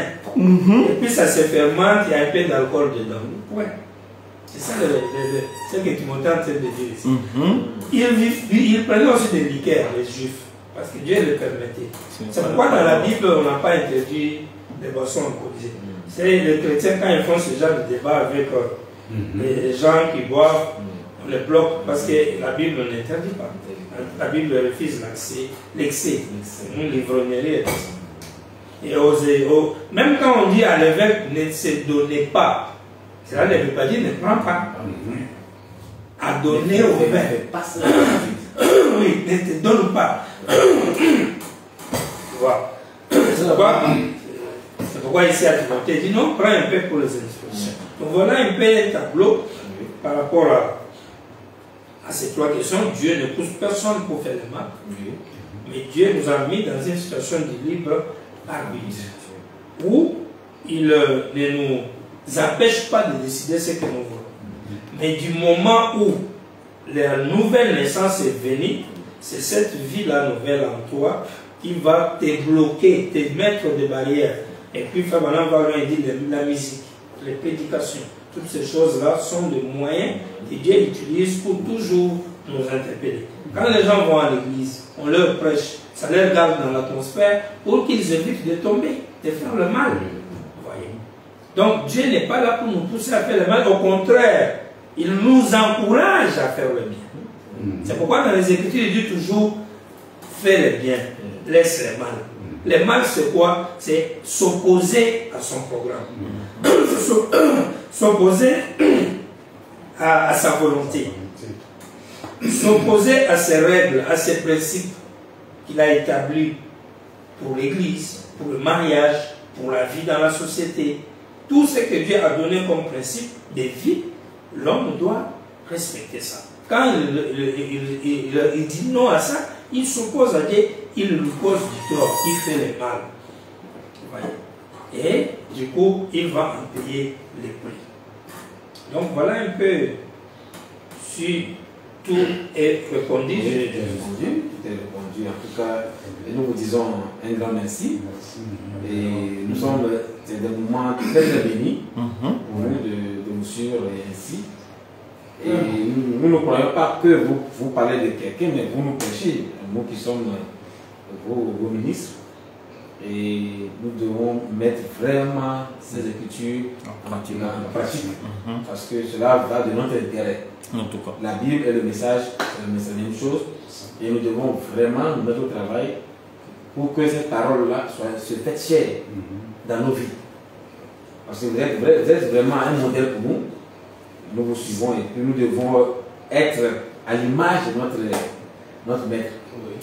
Et donc, que Dieu vous bénisse. Amen. Je crois que nous sommes arrivés à la fin de notre émission de ce jour, que nous clôturons ici. Nous vous donnons rendez-vous dimanche à l'église.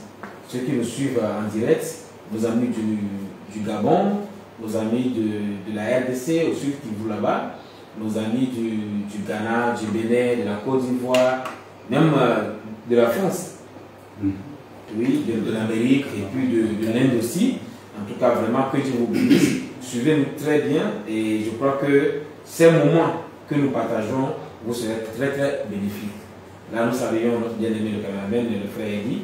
Nous saluons aussi notre révérend, notre église sœur qui est à Cotonou, le révérend Louis, ici le révérend Joël au Ghana, le révérend Abraham, ainsi que le révérend qui sont à Kinshasa, Josué Baya, et de Angola, José Milando.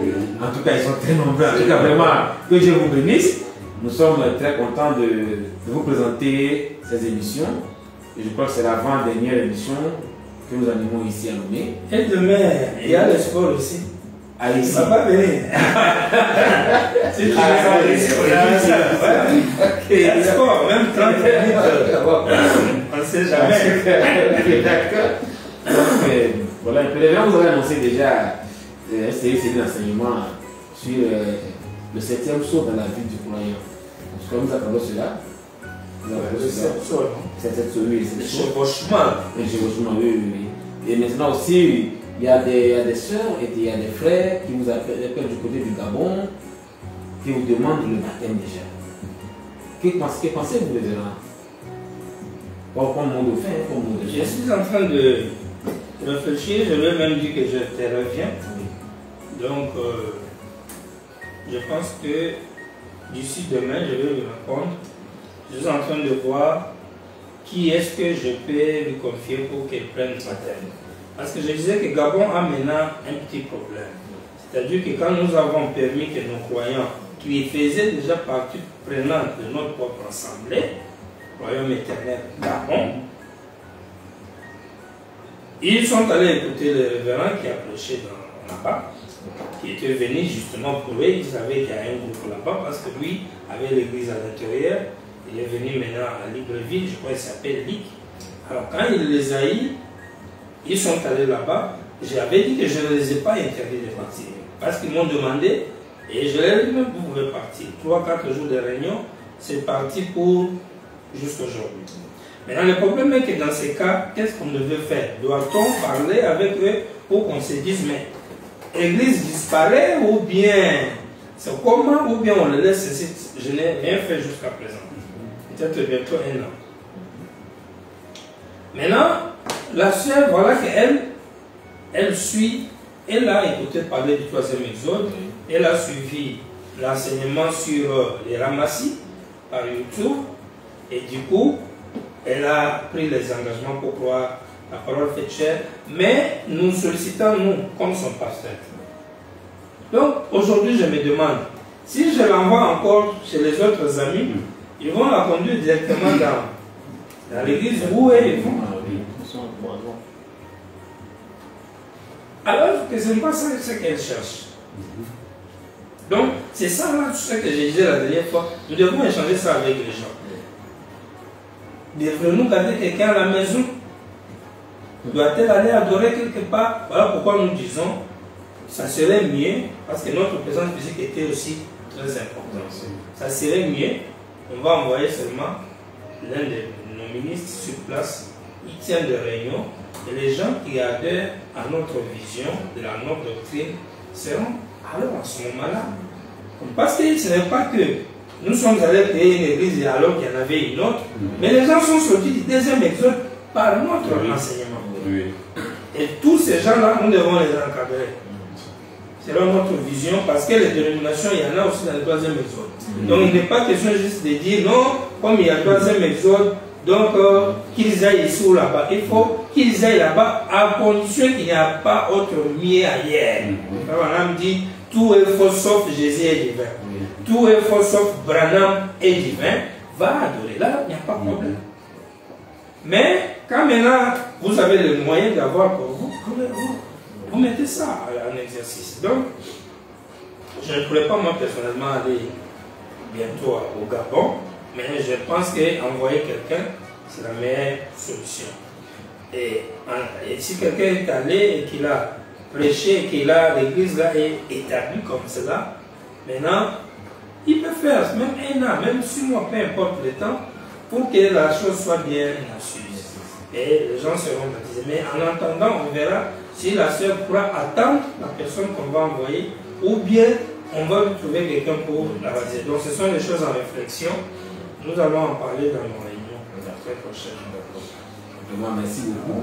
Merci à tous ceux qui nous ont été en transmission pour nous regarder. Nous vous donnons rendez-vous dimanche à l'église à 11h pour la fin de notre enseignement. Que Dieu vous bénisse. Shalom à vous. Vous avez un mot à dire, Jack? Bon, avec son séjour oui, à Lomé. Oui, ça. Vraiment, je suis très content, très heureux. Et je sais que j'ai bien grossi ici. Parce que tu as mangé. Parce que mes frères et Lomé m'ont bien reçu. Et vraiment, je dis merci à tout le monde, à tous les auditeurs, parce que ceux qui sont toujours en ligne, vraiment, je sais que cela vous fait du bien et cela permet à ce que des âmes même puissent sortir, qui nous appellent, tout ça. Il faudrait que vous puissiez aussi avoir toujours la possibilité de rester à l'écran. Cela vous fera du bien tous les jours. Que Dieu vous bénisse. Amen, amen. Que Dieu te bénisse aussi. Amen. Donc, au reste, que Dieu vous bénisse. Nous vous donnons rendez-vous dimanche. Et puis, d'autres séances à venir. Shalom à vous.